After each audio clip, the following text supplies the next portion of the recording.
Alright, so I have my solid oils in my crock pot now, and I just turn it to low to let those just start melting. And once these are all melted down, I will add my liquid oils, which are right here.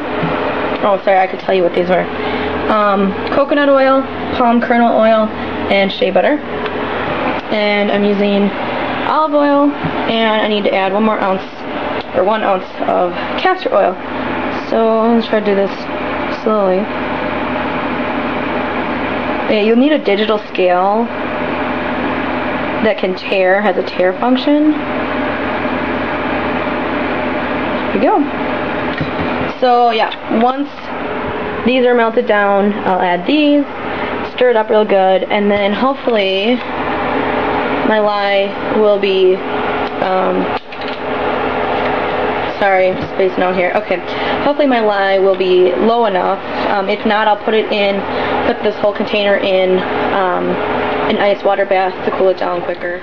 Alright, so I have my solid oils almost completely melted here. So once this gets going, and I also, I did have to do the ice water bath for my lye solution.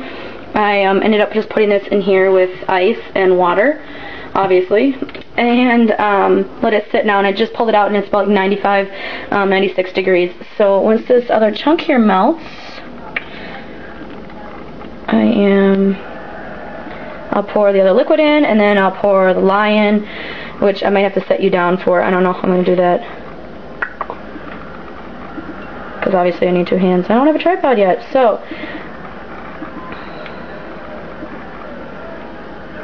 alright. Oh. I didn't want my lye to get any lower, so I wanted to quick do this. So I'm just going to put my olive oil and castor oil in, which it might congeal things a little bit, not sure here. I'm going to have to set you down, guys. Hold on. Sorry. No, it's not interesting. Huh. And make sure you get everything out of the container, because you're using exact measurements, like with the weight, so you want to make sure you try to get everything out. So I'm going to set this aside and stir this in really good here. I'll try to show you while I do this. It's not anything spectacular looking. Just a bunch of oils now.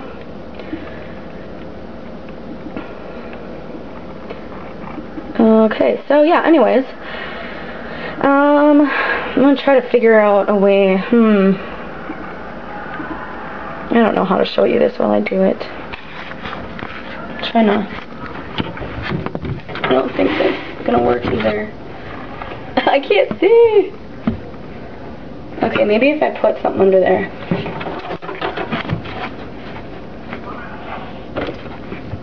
Alright, I don't know if that's good, but I'm gonna try it. Hopefully it's not gonna fall into it here. Okay, so extremely careful now with this. You need to very slowly pour the lye into the oil mixture here, and you gotta stir it constantly while you do this, and really, really slow here, and try not to splash like I just did. So you constantly want it to be stirring it, because the chemical reaction is taking place. I don't know if, hopefully you guys can see this. I don't know. Sorry if you can't, and there's just this dead space. Okay, so now all the lye is in here. I'm going to set this in the sink. Okay, now it's going to get a little loud because I need to use my stick blender here. So turn down your thing. It's my stick blender, and basically I got to get this to trace, which I'll show you what that is in a second here. You can see it changing color.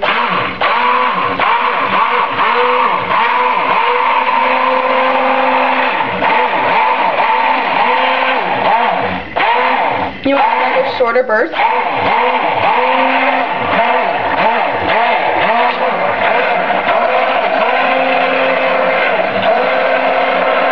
And you're going to keep doing this here. I can actually probably hold it now. I can do this left-handed. Okay.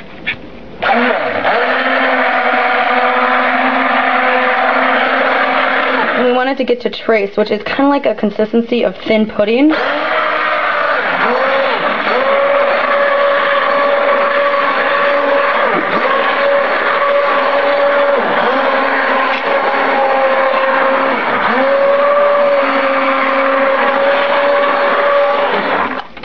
Which, now trace, the definition, I'm not really quite sure, but it's like if you, it'll leave tracks on the surface. Like, I don't know if you can see this. See how you can see the impression left behind? This is trace. I'm going to do it a little bit more.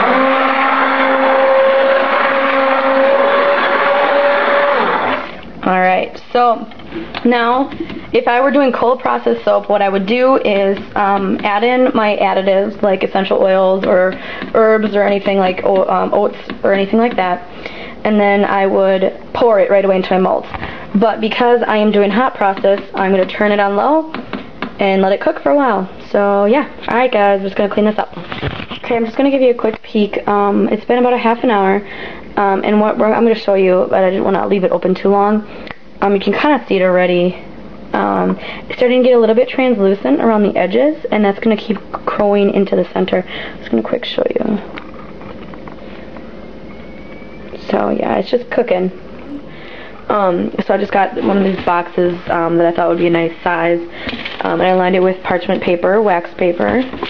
I have my oats all measured out, I think like 6 or 7 tablespoons, and my fragrant oil. And then, so right now, after letting it, the last clip I showed you of it, kind of going towards the inside, I've stirred it a few times, and it looks like this.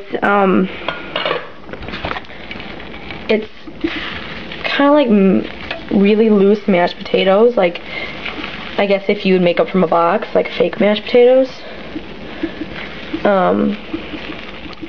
Which is fine. Now wait to test it if it's done. Sorry about that.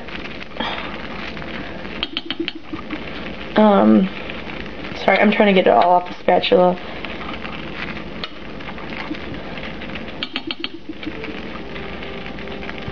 Okay. As I took a little bit on my spatula and I put it on the plate here and let it kind of cool. No, it's not burning me to the touch, but I want to make sure that the lye is not present anymore or active, or you can say caustic.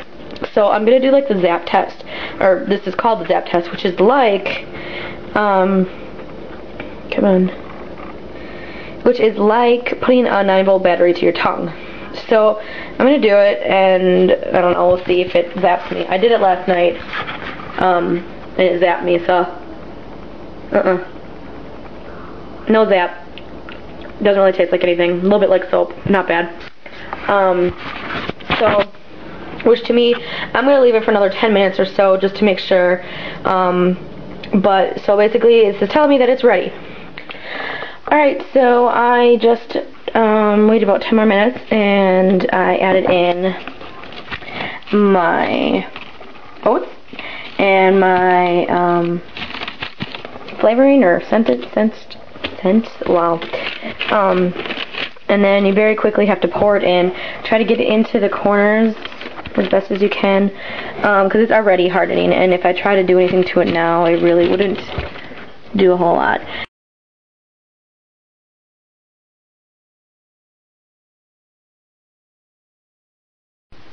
Alright guys, so I just finished cutting the soap. I unmolded it, and cut it into 4 sections, and then cut each section into 3, so I got 12 4-ounce bars.